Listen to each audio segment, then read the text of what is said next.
লাখ আবার তো কইছি লাখ দিব, কারণ আমি তোরা শোনা বেচতাম, তো ফুটবল তো শোনা বেচতাম পারো না, শোনার দাম আবরা করে। এখন যেহেতু মাত ক্লিয়ার হয়ে গেছে, আমি রেস্টুরেন্ট হলটা ক্লিয়ার হয়ে যাব।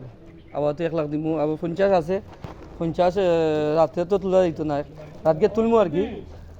কালকে রাতে আমি ফোন দিয়েছিলাম 9টা পরে, 9টা উঠবে না নি, 9টার সময় আমি তুলছি, তো 24 ঘন্টা পরে গিয়ে আমি আবার তুলতাম পারবো। হয় খাইলু বলা রাত তুলে আনলি মু, আমি নাইট আর খাইল ভাই 50 ভাই 1 লাখ আর স্টাডি বাদে বাকিটা বাকিটা আচ্ছা বুঝছি কথা আসতেই নেই ভাই, আমি যদি আর আইতো তুলে দিতাম পারি। কথা বুঝছেন যত আগে স্টাডি করবে তত আগে টাকা পাইবে।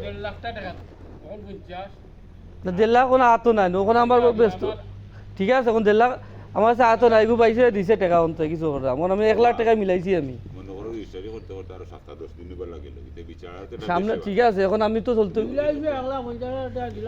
আবার তো আমার 1 লাখ আছে, তো আমার তো সামনে ঈদ আর আমার তো চলতে হইব না, আবার তো 1 লাখ টাকা না চাচা, তুমি বুঝো না কেন, সামনে ঈদ একটা নিজের একটা খরচ আছে, এর ভিতরে যদি মনে করো আমি টাকা না পাই, আর আমি